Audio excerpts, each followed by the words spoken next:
The Witch of Moon's Lane presents How to Witch, Bitch. Welcome back to How to Witch, Bitch. Michelle, hello. Hello, darling. Now today, this is something I find really fascinating, is cards. So tarot cards, oracle cards, psychic readers, all that kind of jazz. I know the first thing I ever did when I was young and I was getting into all this kind of stuff was I went and got my cards done, got my cards read. Right. Amazing. Yeah. And there's been 2 times I've had it done, and both times were unbelievable, as in were totally down to the, basically said that I would be living in a house with a group of friends. My father wouldn't be in that house anymore. Then years later, like a year later or 6 months later, he moved out and we actually rented out the rooms in the house to my university friends. Looking back at it, I was like, that was the weirdest thing you possibly could have said, but it actually came to fruition. Yep. Someone like that, I mean, who does reading? You obviously do readings, but who are the people that, you know, say, I'll come and do your cards? There's tarot readers, there's all different types. Well, you've got the oracle cards, and a lot of people read oracle cards because they find the tarot a little bit scary, having the devil and having death, and there's a few cards in there that can be quite scary. So a lot of people start off with oracle cards, and oracle cards are just basically a a card like this one, as you can see, it says lovely little fairy or angel, and it says blessings. And so, again, someone would read that with, say, another card, which is abundance. And so abundance was about happiness, health and wealth. So if you were reading an oracle card, you would say that you would be abundant in blessings. And so they're pretty easy to sort of read. Are they all positive oracle cards? Yes. Yeah. Yeah. I mean, you do get a couple like body care, but I mean, really it's telling you Go get you a need wax. to take better care of your better care of your mental and physical health. Okay. But yeah, there's no real scary cards. And there's no meditation. psychic kind of thing when it comes to oracle cards. No, everyone, you know, if you just say, for example, you just pick a card a day, you get up in the morning, you just say, oh, you know, what type of day am I going to have, or what do I need to look out for myself? I'll do that. Let me do that. For example, So you would give me the cards. Yeah. So you take a card. So the idea of me having the cards is putting my energy up to my heart chakra. Just a big breath in and breath out. And this is just great for just getting an oracle deck for yourself in the morning. Just shuffle them away. Okay, so the idea of me having it is my energy goes into the cards. Now, there are some readers that will not let you touch their cards. Ooh. You know, they're very much about, they're the old readers where they like to still have their tarot cards in black and wrap them in black and have them hidden away. Unwrap them, yeah. So I have mine in my own, like I have a little black bag, so I don't use it, but back in the day, everything was kind of like put in a black, I had satin, it was black satin, and then I put it away in my altar. So it was kind of like very much, But these ones are little oracle cards, and the oracle comes from, you know, going back to sort of neo-pagan when, you know, you had even the Greeks and the Italians, they would have their own oracle. Remember, they were like, I guess, ancient nuns where you'd go in and you'd address the oracle, and whatever the oracle said, you know, she would use innards of a bird or innards of something to see whether or not war was going to come to your shores or whatever that is. So these are just little oracle cards that just have one word, and a lot of people that might be frightened of tarot, this is just a nice little introduction. Okay, so what do? I've shuffled them? Shuffle them, and you just ask yourself like just a question that you might want. It could be that you might say, what type of day am I going to have? Or what type of day am I going to have?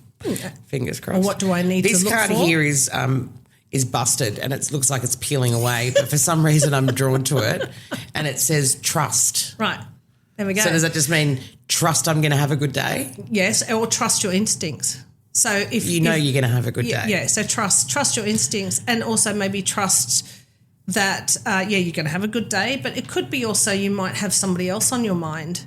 And it says trust that the process is going to be fine, or trust that person. Okay. You might want to back it up with a second card. Oh, with a second that one. card? So okay. trust. I've just gone this one. Trust and guardian angel. There you go. Trust that your guardian angels are taking care of business for you. But for for people who want to read fortune, to want to have a connection, have answers, oracle cards are nice. They're kind of like Some readers read with oracle cards, just because that's just the way that they are. But they would be tarot readers. Okay. They're just sort of readers that just read what the cards are saying. Okay. So a psychic reader. Are you a psychic reader? I'm a psychic reader. Okay. So a psychic reader that does the tarot as well, I get other information from that card. So I just use it as a divination tool. So, for example, I'm picking a card. So here's this card here. Eight of Swords. The Eight of Swords. So the Eight of Swords is talking about the guardian angels are coming, and it's looking about, people, places and situations that are judging or judgmental of. You could be someone that could put walls up, or you could allow yourself to have boundaries and just know that not everybody's going to love you. I mean, which would make sense with someone like me. Yes. Because it's very vulnerable and not everyone's going to love me. Most people think I'm fucking Jack's crackers, and that's fine. They don't see me coming. Whoa! There's the other personality coming out. That's my alter ego coming. Oh, that was a black witch. Get back in there. Get back in there.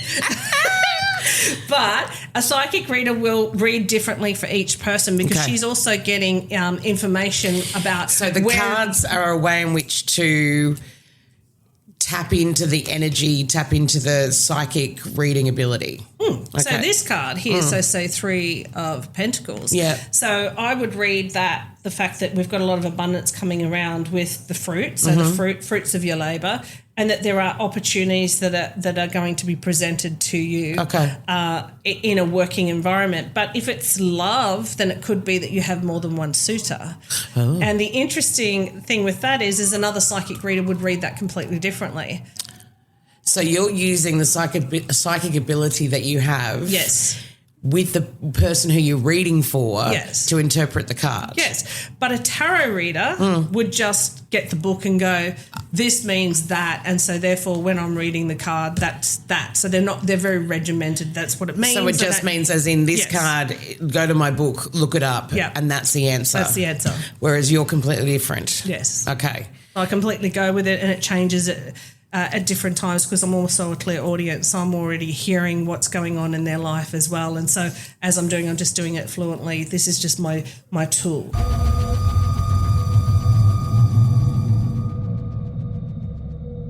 So when you sit down to do your psychic reading, so say, example, you've got 5 people queued up waiting because you're just so popular, and you're in your little room. Yeah.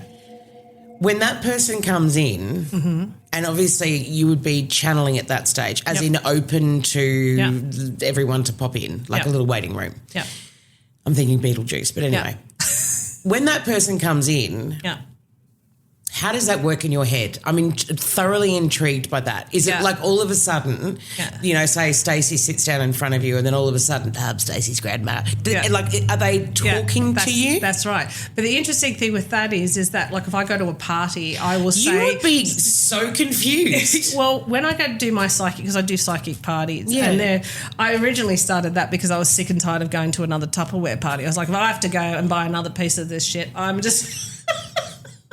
This is boring as bad shit. So I said, what am I going to do? And I said, this is something I had. And so I started parties years ago.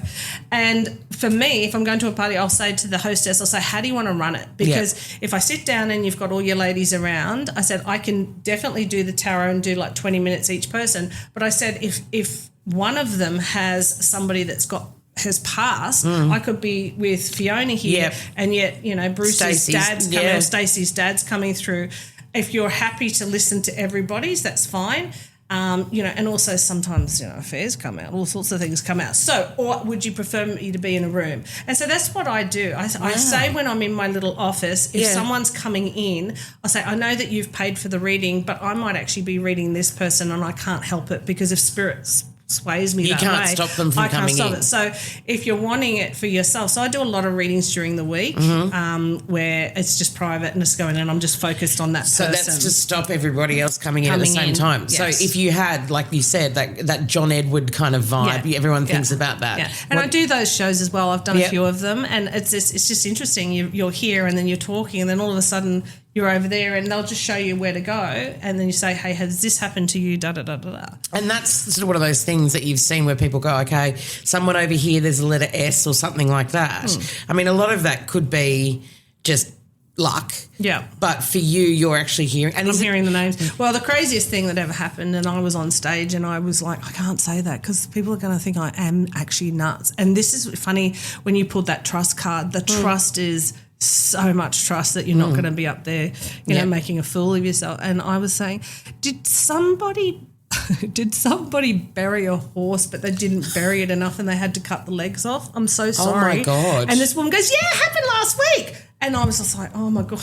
And everyone burst out laughing. And it's just like, and I was so not wanting to say that, but I couldn't get past it. So who was telling you about the horse? Well, it's just their energy. her energy or her grandfather, or because I'm talking to a male. I can't remember who I was talking to because it was just like I was so blown away with the fact that she'd buried a horse and had to chop the legs off. Oh, my gosh. Because it didn't fit. I mean, that's just terrible. No, but she it's was hilarious. She was laughing about it. But who would have thought that would have come out when you went to go and see the old psychic? Oh, I'm not very good at burying horses. I'm so sorry. When those voices come through, are they are they different types of? Yes. Is it like having a conversation with somebody? So you know when you listen to yourself. So you know when you talk to yourself. Yes. Do you have voices in your head? I'm very odd Some in my people head. do and some don't. Yeah, I don't have an inner monologue. No, I do. All I do is, I've noticed because I've thought about this a lot, all I do is think about other people. Yeah. That's all I do. Yeah. See, that's different to me. I have a monologue in my head at all times where there is an actual voice talking to me. Of course, I didn't say this when I was younger because I would have ended up in a strange. Yes. But that is my voice. So I know it, I recognise it as me because it sounds like me. Okay. And so it's me talking to my inner thoughts. But then when I'm channeling something, I'll have a male voice or a female voice or it's a completely different voice, so I know it's not mine. Is it always in English? And it's always no. I've actually sat there and said an Indian word and said, what does that mean? I've said Arabic, and they've just burst out laughing of what I've just said to them. And I often get it wrong because my pronunciation. And I've got a bit of a slurred sort of, I've got a very lazy chat sort of voice anyway, so I slur sometimes. And so, so to me it's incredible because I then go, that's crazy. That even these words have just come into your mind. Yeah. How do you turn it off? And I've just got to trust it. But how do you turn it off? Like you could be walking through the supermarket and it's happening all the time. Well, see, that's another thing that a lot of people say. They come up and they go, oh, I can't go out and I can't do this, and I make sure that I have my hair up means that you can't sort of contact me or whatever. I don't seem to have that problem. I can be... You can focus on every day. Yeah, I can just focus on every day, and so I'll just open up if I want. And I'll search. Can you imagine just going around prying into everyone's business? I'd love that.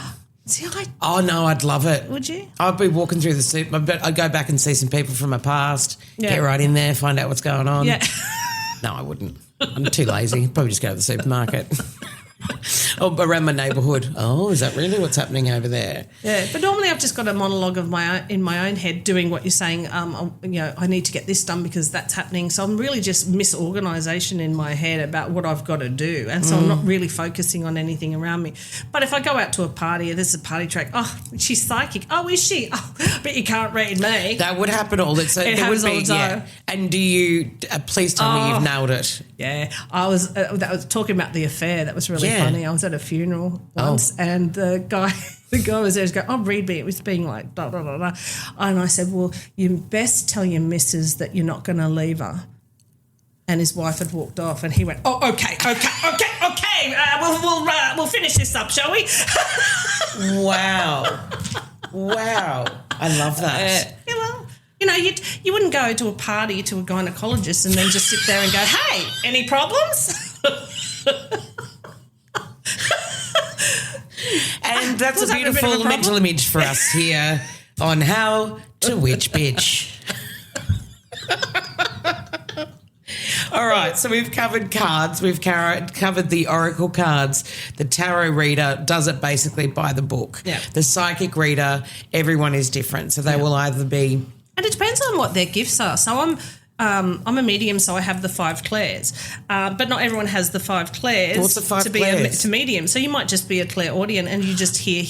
Right. You might be someone that basically is someone that feels, I feel this. I feel that this is not right for you. I feel that that's, some just go, I know you're not going to get that job. I don't know why, but I just know you're not going to get that job. And so you could have a lot of these clairs that you work on, and not even realize, because everybody is actually psychic to a degree, and some people can work on it, some people just don't bother, some people just call it gut instinct, like, someone's really good in business and they have a gut instinct.